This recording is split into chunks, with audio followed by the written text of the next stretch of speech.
SCO की legitimacy, SCO का एक मान सम्मान है, उसके लिए आप राजनाथ जी कॉम्प्रोमाइज करो। नहीं, राजनाथ जी ने इस कॉम्प्रोमाइज करने से मना कर दिया, बोला हम कोई कॉम्प्रोमाइज नहीं करेंगे। और इससे एक बात तो बिल्कुल साफ हो गई है, उसने राजनाथ सिंह जी ने वॉकआउट कर लिया। मतलब वॉकआउट का मतलब है हम आपसे एग्री नहीं, और हम यहां बैठ के आपकी चाय कॉफी नहीं पियेंगे। अगर हम आपसे एग्री नहीं है, वॉकआउट किया सर ने, बहुत आभार राजनाथ जी, बहुत सर, दिल खुश कर दिया आपने। वॉकआउट का मतलब है अगर हम आपसे एग्री नहीं, हम यहां बैठ के चाय कॉफी नहीं पिलेंगे, आपकी बात नहीं सुनेंगे। पहले क्या होता था, कोई बात नहीं यार, तुम सहमत नहीं हो, चाय कॉफी पीते रहो, सुनते रहो, हम क्या करें, जिहादी पाकिस्तान क्या कह रहा है। और ये इशाक डार बैठा था वहां पे, और इनका ये वेंगी वेंगी जितने भी थे सब बैठे थे, बोला भाई हम बात नहीं सुनेंगे, अगर हमें बात समझ नहीं आती, जय माता दी, लो पकड़ो अपना कागज, हम चले। मतलब ये भी भारत का एक नया एग्रेसिव स्टैंड है। भारत पहले बैठता था, अरे कोई बात नहीं, हम एग्री नहीं कर रहे, एग्री टू डिसएग्री करते, आपकी बात सुनते नहीं, बात नहीं सुन रहे, बात नहीं समझ रहे, चलो निकलते चलो। ये पहले बातें अमेरिका, रशिया और मेरे लगता है इजराइल के सिवा कोई देश करता नहीं था। भारत ने उस क्लब में अपनी एक मोहर जो है वो हमने लगा दी है। क्योंकि अब मैं बताइए, गलवान के बाद हमने एक लेसन सीखा है, गलवान के बाद हमने एक लेसन सीखा कि किसी भी भारतीय का बहा हुआ खून, किसी भी भारतीय सैनिक का बहा हुआ खून जाया नहीं जाएगा। और ये दुनिया भर के लोग समझ लें, जो जहां बैठा, बीजिंग में बैठा हो या बगदाद में बैठा हो या आपके बर्मिंगम में बैठा हो, एक चीज बहुत क्लियरली समझिए, इन लेजिटिमेसी के नाम पे, इन कंसेंसस के नाम पे, अगर आपको लगता है कि भारतीयों का बहा हुआ खून जाया जाएगा, भारत कॉम्प्रोमाइज करेगा, नहीं करेगा। ये मोदी है, ये मोदी सरकार है, ये मनमोहन सिंह जी की सरकार नहीं है, कोalition धर्मा वालों की सरकार नहीं है, कॉम्प्रोमाइज नहीं होगा। भारत की रेजिलियंस नहीं दिखाई जाएगी अगले दिन। भारत की रेजिलियंस देखो, बेचारा गरीब आदमी काम पे जा रहा है कि भाई कोई बात नहीं, मारो इसको। ये एक नई चीज हमने जो करके दिखाई है, इस चीज से इनको बहुत तकलीफ है भाई साहब। ये अब एक बात बताइए, इसमें एक चीज तो अब क्लियर आ गई है, अब ये तो आप मानेंगे कि एससीओ में भी अब तो लोग ये कहेंगे ना कि एससीओ में भी अंदर कॉन्ट्रडिक्शंस तो है। अब ये नहीं कह सकते कि एससीओ में कंसेंसस है, एससीओ में भी कॉन्ट्रडिक्शंस है। ये एससीओ ने, पहले आप याद करिए, इन्होंने इजराइल के खिलाफ स्टेटमेंट दिया था, भारत का नाम घुसाया था उसमें, जायसवाल जी आए, जायसवाल जी ने कहा भाई किसने बोला तुम्हें स्टेटमेंट देने को, हमारी जो पोजीशन थी हमने क्लियर कर दिया था। वैसे भी मुझे ना ये एससीओ पे ज्यादा भरोसा नहीं, ये चाइना रन ऑर्गेनाइजेशन है, ये चाइना का बैकग्राउंड प्ले ग्राउंड है। I don't have a great hopes and on this SCO. और ये मेरा आज का विचार नहीं, मेरा शुरू से विचार था, मुझे सालों से देख रहे, आप जानते मेरा एससीओ पे कोई नहीं था। अब तब भी भारत ने कहा था, आपने जो स्टेटमेंट दिया वो हमारा स्टेटमेंट नहीं होता, ये आपकी जो राय है भारत की राय नहीं होती। और साहब आप अपनी राय हम पे थोप नहीं सकते, यू कैनॉट इम्पोज योर राय ऑन अस। और आज जो क्लैरिटी है हमारी क्लैरिटी है नेशनल इंटरेस्ट। जो भारत की क्लैरिटी और प्रायोरिटी है वो राष्ट्रीय हित, नेशनल इंटरेस्ट के हित में जो होगा वही हमारी प्रायोरिटी है, और उसी पे हमारी क्लैरिटी है। अगर वो आपको समझ आती है ठीक है, अन्यथा जय माता दी, कोई प्रॉब्लम नहीं, आप जो करिए मानिए करिए। ये एक नई चीज जो मुझे देखने को पाई है। और एक और चीज हमें बताई जाती थी, भारत को एक और चीज बताई, कहते हैं भाई देखो, अगर तुम्हें एलाइज रखने हैं, अगर तुम्हें ग्लोबल फोरम्स में रखना, तो ना अकोमोडेट करना सीखो, रेस्ट्रेन रेस्ट्रेन रेस्ट्रेन, ये आपने वर्ड सुनो, बहुत गंदा वर्ड है, रेस्ट्रेन रेस्ट्रेन, अकाउंटेबल बनो, लोगों की बात सुनो। उससे क्या होगा जी, उससे तुम्हारे एलाइज बनेंगे, उससे तुम्हारे मित्र बनेंगे। घंटा मित्र नहीं बनते उससे, घंटा मित्र नहीं बनते उससे।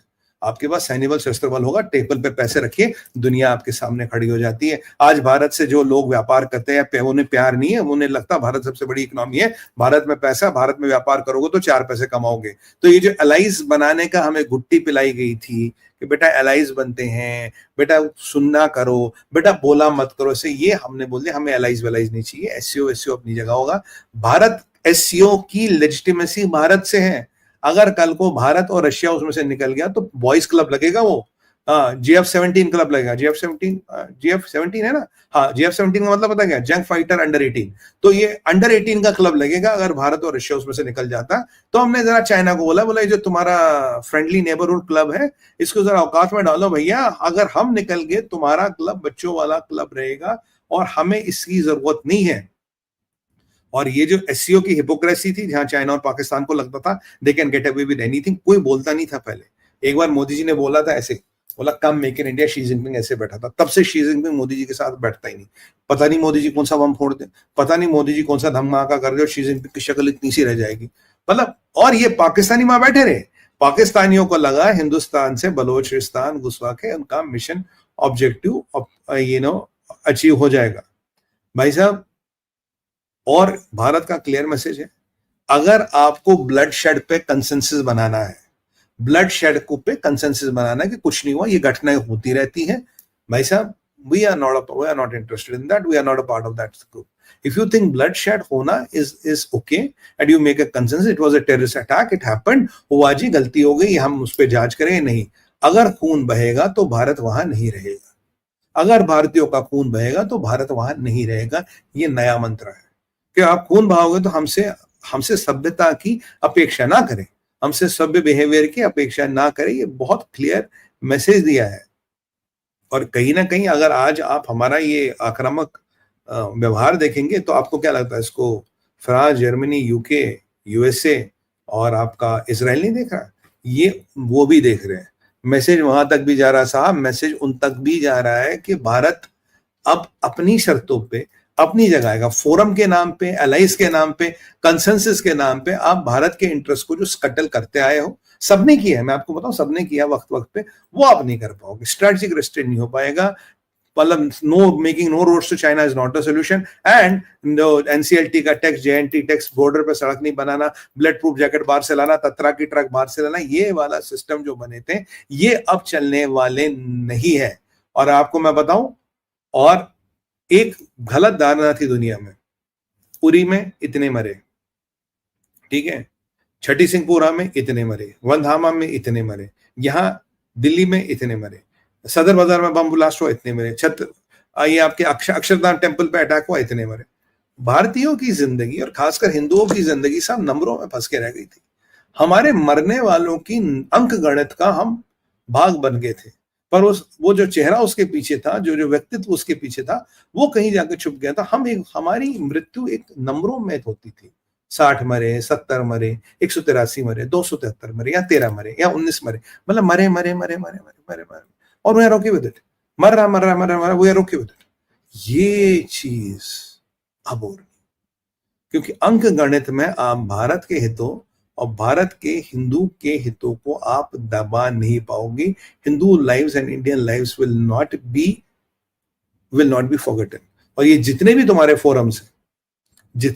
फोरम्स है, अगर आप सोचते हो कि भारत एक मूक दर्शक यानी कि एक साइलेंट स्पेक्टेटर बन के बैठेगा और हाँ जी हाँ, और भारत को पहले क्या करते थे, अगर आप एग्री नहीं करते ना बैठिए ना, आप एग्री नहीं करते तो कोई बात नहीं, बैठिए, बाकियों का विचार सुनिए। आप भारत कह रहा है भाई मैं मूक दर्शक बन के नहीं बैठूंगा। अगर आप सोचते हो कि मैं यहाँ पे आके आप मुझे बिठा सकते हैं और आप मुझसे मतलब whatever you want me to do, it is not going to happen, I am not going to do this। ये भारत ने बिल्कुल क्लियर कर दिया। ये चीज मैं आपको कह रहा हूं बार बार, it is not only for SCO, it's not only, ये G20 को भी मैसेज आएगा, G7, कोई भी यूनाइटेड नेशंस हो, ब्रिक्स हो, हर एक को मैसेज आएगा। अगर टेररिज्म को आपको डाइल्यूट करना है, और मतलब कहते हैं ना in the interest of the world and world economies, अगर आपको टेररिज्म को डाइल्यूट करना है तो भारत उसमें भागीदार नहीं रहेगा। और सीधी सी बात है, टेररिज्म का एपिसेंटर कहाँ है? टेररिज्म का एपिसेंटर है पाकिस्तान।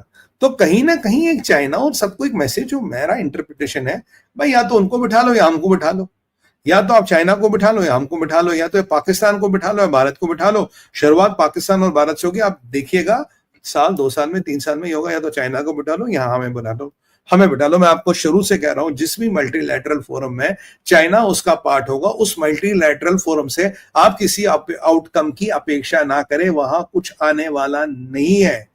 आज हमने बोल दिया आपकी मल्टीलैटरल फोरम आपके साथ होगी, तो G20 को पूछो, we have a right to disagree. We don't have to agree to disagree. We have to right to disagree, and we'll walk out of this if we disagree. We are not going to give you a face. We are not going to give you a face because you are a multinational forum. आपको face देंगे नहीं, SCO में बड़े objective करने हैं जी, ये करने हैं। और ये भी आप बात समझिए, भारत को ग्लोबल साउथ की लीडरशिप, ग्लोबल साउथ के इंटरेस्ट की बहुत परवाह है, और हम ग्लोबल साउथ के लिए we are all for global south. पर अगर आप सोचते हो कि ग्लोबल साउथ के नाम पे, अगर आप सोचते हैं ग्लोबल साउथ के नाम पे भारत अपने इंटरेस्टों को छोड़ देगा, भारत अपने नागरिकों के भय व खून को कॉम्प्रोमाइज करेगा। No, that's not going to happen. इनको लगता था ये मोटा मोटा